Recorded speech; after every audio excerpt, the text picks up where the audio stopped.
All right, today we're going to talk about making a simplified version of a little book sleeve that I cannot stop making. It's a great use for small pieces of fabric, and it's really quick. It's a really sweet gift. The size that we're going to make today will fit a small A5 notebook,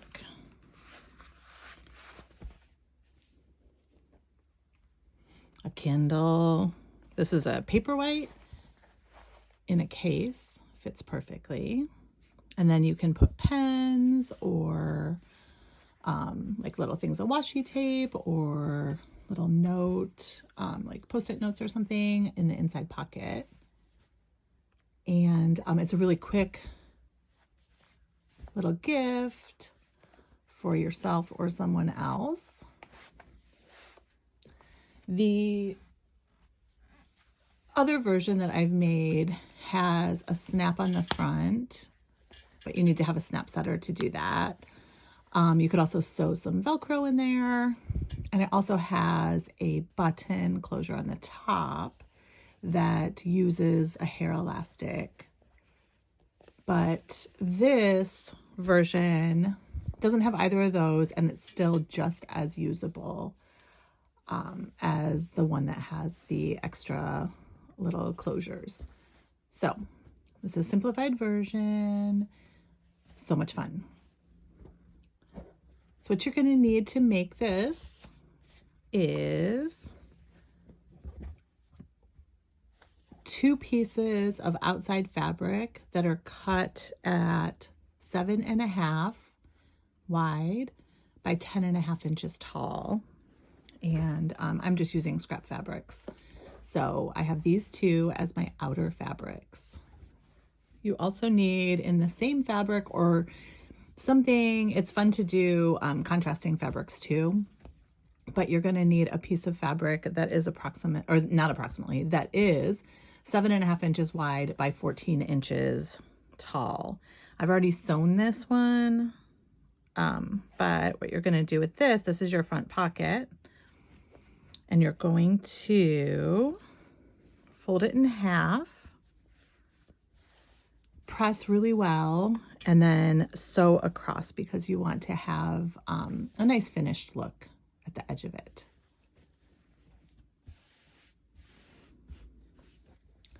And so what you're going to, and you also need 2 pieces of batting that are cut at 7.5 inches by 10.5 inches. And that's going to give your little book sleeve a little squishiness.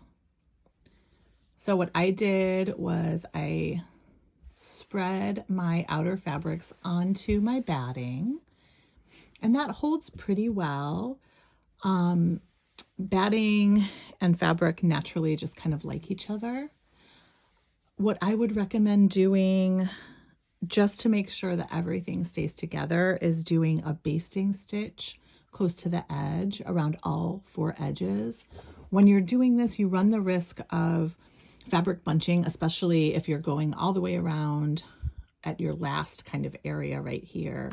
So doing the 2 sides and then doing the top and the bottom and doing them as separate separate stitch runs is going to help with that, and just making sure you're going slowly and you're kind of spreading everything out.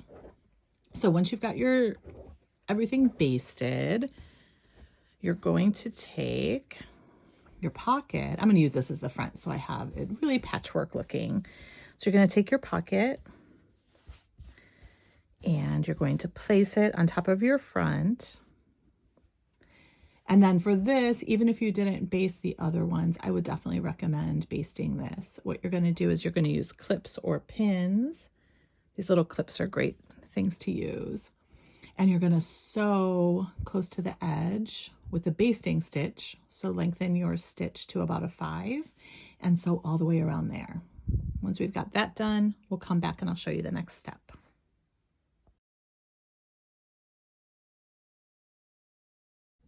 Okay, once you've got your pocket basted on, you're going to put your front and back together, right sides together, batting out, and then either clip, again, these little clips are great, either clip or pin all of your edges together.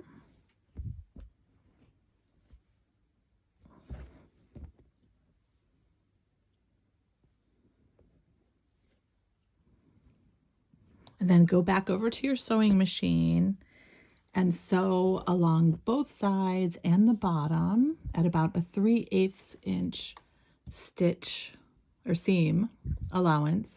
And that is about the edge of your kind of boilerplate foot, your regular foot.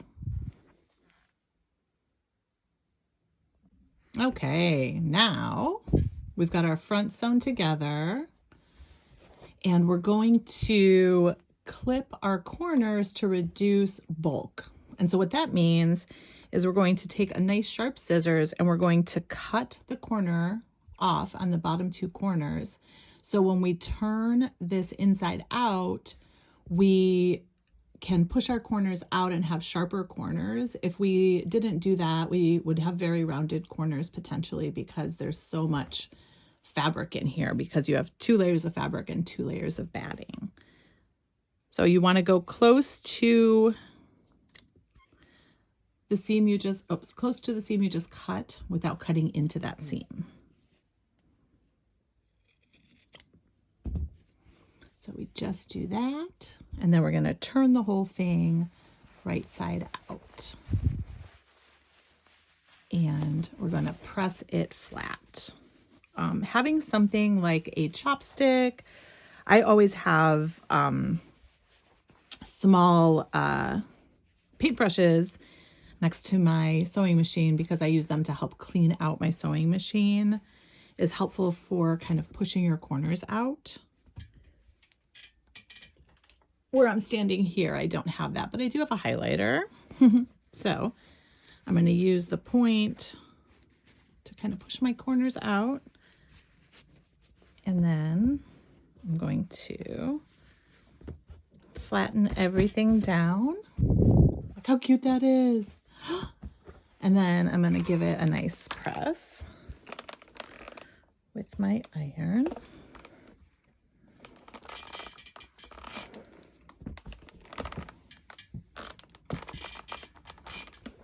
Making sure everything is all square and looking fine. That's adorable. So the next thing we're going to do is sew our lining. And so for our lining, we're going to sew it right sides together. So place your lining right sides together, pin or clip.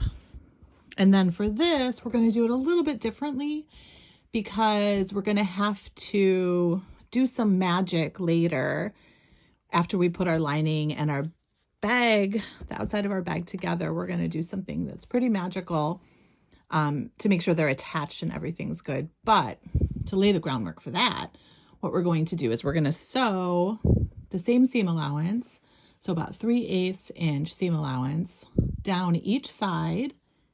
And then just a couple inches in on the bottom, we're going to leave an opening that's about 4 inches. And I'm really lucky that I have this fabric, because I can just kind of leave this part open. So I'm going to head to my sewing machine and do that, and I'll be right back. All right, so I've gotten that done. Even though I just said out loud to stop, I didn't. So I had to pull my stitches out here, and then I did a bunch of back stitching over the stitches around it, because I don't know, I always do that. So now what we're going to do is we're going to take our outer pieces, our outer sleeve, and we're going to insert it into, we're going to keep this right sides together, keep the lining right sides together, and we're going to insert the outer sleeves into the inner sleeve.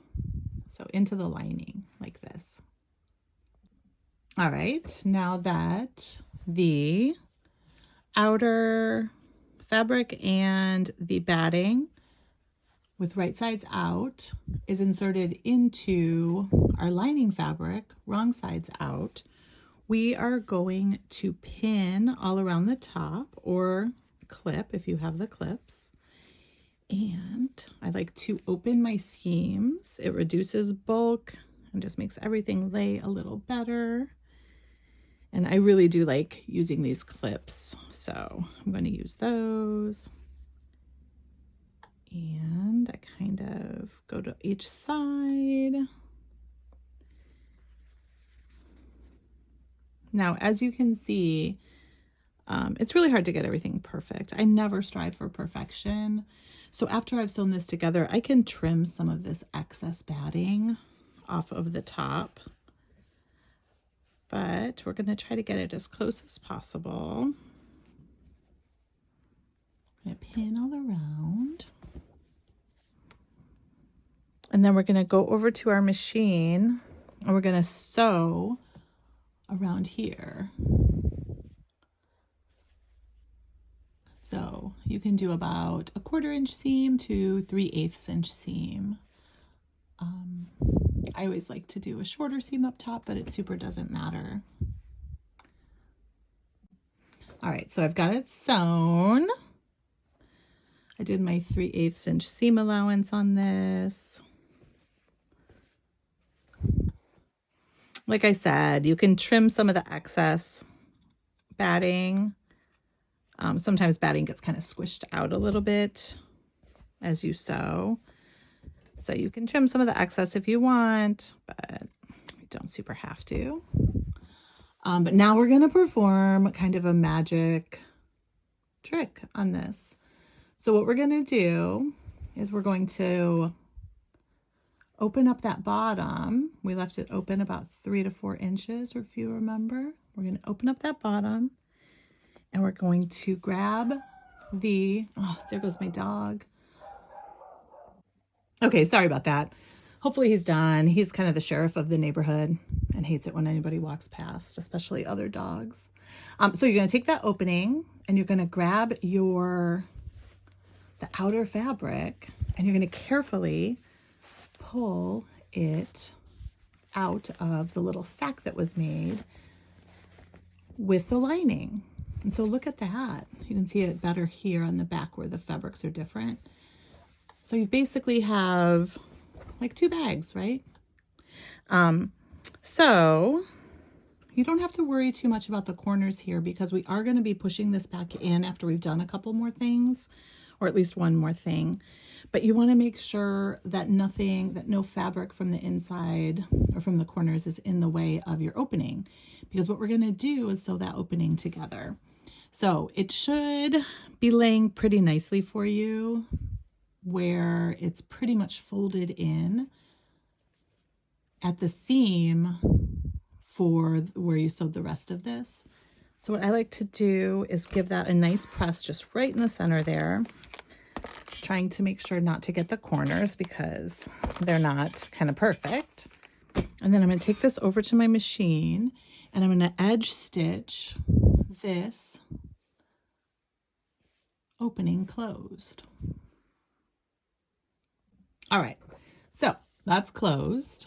And now what we're going to do is we're going to push our lining back into the interior of the bag. And we're going to try to keep the top of the lining and the top of the bag kind of folded correctly up here so we don't have too much futzing to do. So I like to kind of use I like to do the hang 10 and use my thumb and my pinky to kind of push the corners out. And then what we're going to do is we're going to iron so we have a crisp edge here. And then we're going to edge stitch all around. And then this bag is done, y'all. It's so fun. So fast. And so fun. And now I want to make 10,000 more of them. I teach a class every once in a while at Craft Emporium on this. I'm teaching one this week, and I'll have another one on the calendar, maybe for this summer. It's a nice, you know, kind of new sewist project. And for people who, you know, like me, sew all the time, it's a nice little kind of fun break of a project that utilizes some skills that I don't normally use. There goes my dog again. So I'm going to go sew this, and then I'll show you how I use this. All right, now that this is done, I can go ahead and pack up my little reading journal